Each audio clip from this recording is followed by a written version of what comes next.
Uns nomes aqui importantes, olha, além do foragido da justiça brasileira Alan dos Santos, o influenciador Rodrigo Constantino e o deputado caçado Deltan Dallagnol estiveram presentes na sessão. Tô lendo aqui alguns dos nomes que estiveram por lá. O ex-comentarista da Jovem Pan, Paulo Figueiredo, também. O ex-comentarista, exatamente, o Paulo Figueiredo, que é neto do João Figueiredo, que ao ser questionado pela congressista lá, se ele era a favor ou contra a ditadura militar, preferiu não responder. Queria te ouvir. Preferiu não responder, não. Ele tentou responder discursando e ela ali, sim ou não, né? I just have a few questions. They're yes or no questions. Mr. Figueiredo, did I pronounce it correctly? All right. Apologies. Yes or no? Is it true that you are currently under investigation by the Brazilian Federal Police for your role in the January 8th coup attempt? I don't know. I haven't received the proper Thank you. notice. Moving on, reclaiming. Is it true that an official report from the federal police provides evidence of your participation in a group created to, quote, discredit the electoral process, plan the execution of a coup d'etat, and abolish the democratic rule of law? Same answer. You don't know. Okay.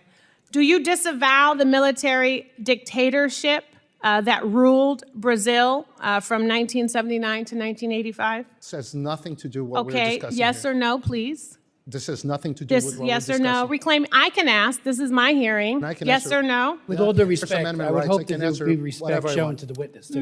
Moving on. With all due respect for the witness and vice versa. Mr. Chair, vice versa. O Paulo Figueiredo, ele sempre foi um problema, não é de agora, não.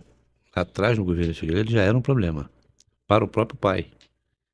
Porque, bem ou mal, foi o pai que conduziu a fase final. O avô, né? O avô. João Batista Figueiredo. Desculpe, o avô.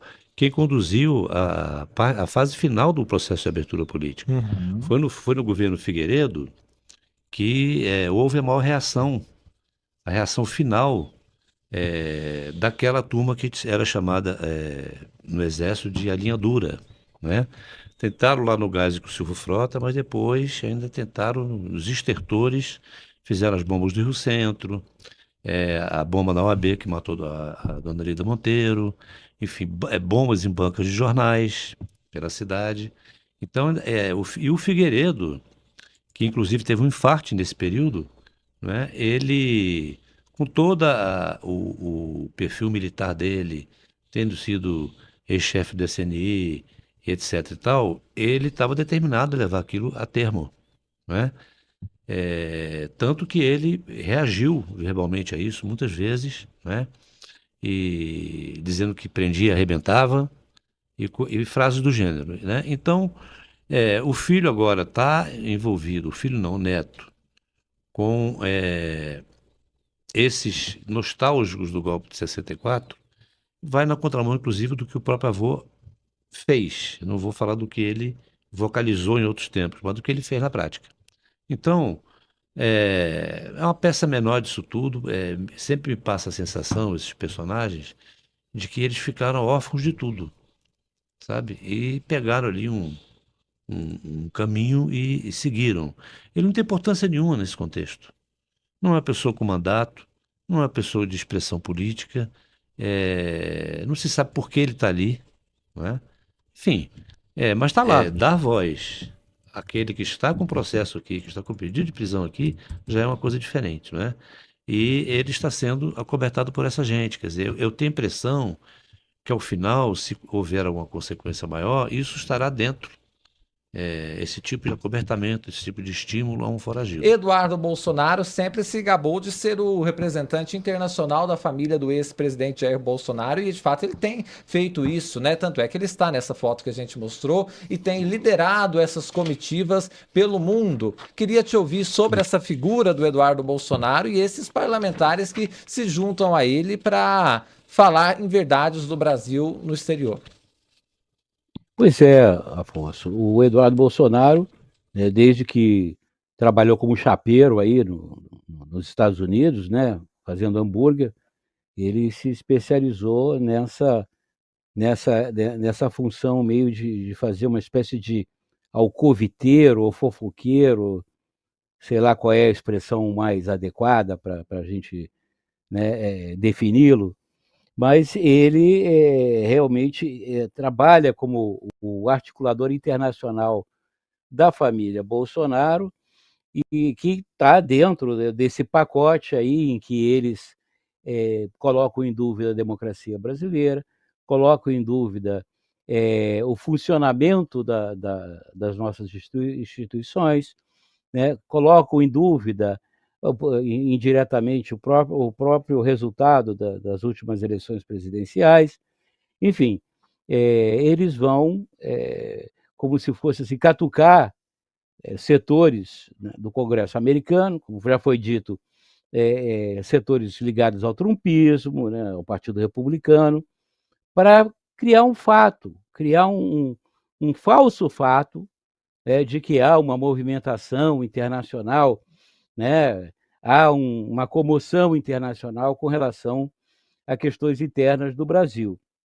Agora, é interessante, né, que o Eduardo Bolsonaro, nessa comitiva especificamente, ele está meio como coadjuvante, né? Não existe talvez o protagonismo, pelo menos daquilo que eu pude me informar sobre essa reunião especificamente, não teve o protagonismo que ele sempre procura ter, né? O comando e tal.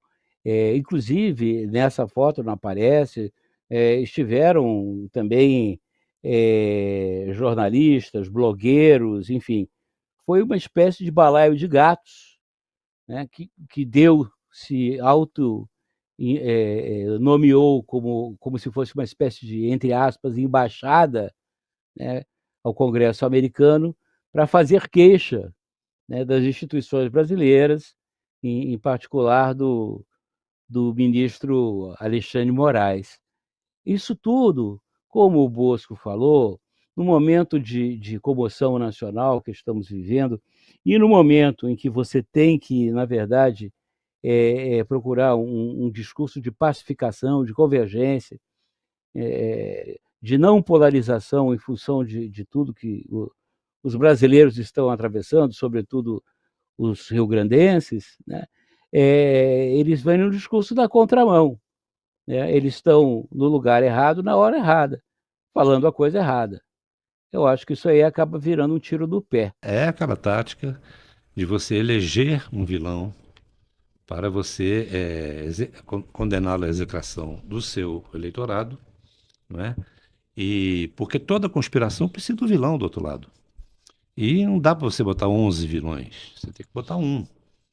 Né? Mas a gente sabe que, por tudo que a gente tem visto do STF até aqui, que um juiz só, um ministro só não chegaria onde o Alexandre chegou com essas investigações se não tivesse o apoio dos demais. Você vê ministros mais discretos, que preferem não ter holofote, pelo menos nesse assunto, né? Mas que estão ali, sem qualquer tipo de censura ao Alexandre, pelo menos pública. Né? Tem o caso do Luiz Fux, que está super discreto nisso tudo. Não é? Você tem a Carmen Lúcia, que... Você tem os outros que falam mais, até do que seria desejável. Sim. É o caso do Gilmar Mendes, é o caso, enfim...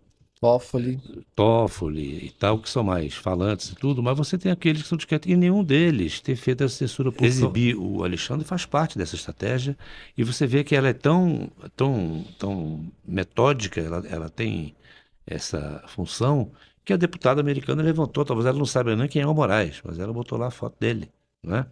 Então faz parte. É um jogo dos republicanos de lá, com a extrema-direita daqui, não é? Vai servir para muita coisa nas eleições, já está servindo, porque já estamos no ano de campanha, as eleições municipais, para gerar na população essa ideia de que os Estados Unidos estão preocupadíssimos com o Brasil, com a ditadura brasileira. Você vê que são... as fakes, elas têm uma escala, né? Sim. Primeiro, eles estariam preocupados, segundo, com a ditadura, quer dizer, nem uma coisa nem outra. Mas tudo isso serve aos dois lados. Queria, na verdade, fazer um complemento ao Bosco e ao Madureira. Por favor. Pontos que ambos colocaram, que é a eleição de Alexandre de Moraes, né, que foi eleito pelo bolsonarismo, por assim dizer, como vilão nessa questão do Supremo Tribunal Federal. Madureira colocou muito bem a morosidade, né, do processo como um todo, Há investigações que envolvem Bolsonaro que vem desde 2019, né, inquérito das milícias digitais, e que estamos aí em 2024 não houve desfecho, né? O inquérito ele vai numa espécie de metamorfose, muda-se o nome do inquérito, muda-se né, o número, mas não há desfecho, tudo continua ali. Eu acho que essa morosidade aliada ao sigilo desses inquéritos, é por isso que o Madureira estava dizendo que não tem informação sobre como estão os personagens, né, deputados, o ex-presidente Bolsonaro, como está a investigação sobre cada um, porque os inquéritos são sigilosos, e também o fato de as decisões serem monocráticas. Como ainda está na fase de instrução, né, não foi aberto para julgamento dos demais ministros, Moraes decide tudo sozinho, por enquanto. Ele vai dar o voto para prisão preventiva, dá o voto para busca e apreensão, dá o voto para... Né, dá o voto não, ele determina que a Polícia Federal ouça os depoimentos das figuras X, Y, Z, e tudo isso sozinho.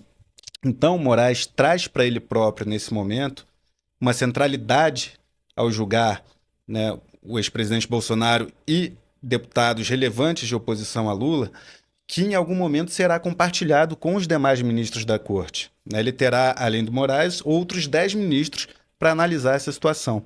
Só que essa demora, né, de anos, né, porque é o que o Madureira falou, o 8 de janeiro não começou no 8 de janeiro. É um movimento que vem, né, há tempos. Então, assim, uma celeridade maior seria muito boa do ponto de vista até para pacificação do país, acredito eu, né, que está polarizado. A gente falou do Rio Grande do Sul, até no Rio Grande do Sul, que seria um momento de unir o Brasil, há embate entre políticos de esquerda e direita.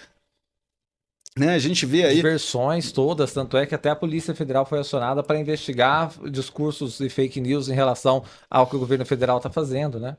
Isso, houve ali uma reportagem de uma emissora de TV que falou que os caminhões estavam sendo impedidos de seguir. Isso foi repercutido por uma ampla gama de deputados de oposição. Aí o governo entrou, desmentiu, falou que não foram bloqueados. E aí ficou um fla-flu que no momento de tragédia humanitária, né, não é esperado. É esperado que todo mundo se una para tentar. Mas o Brasil realmente continua muito polarizado.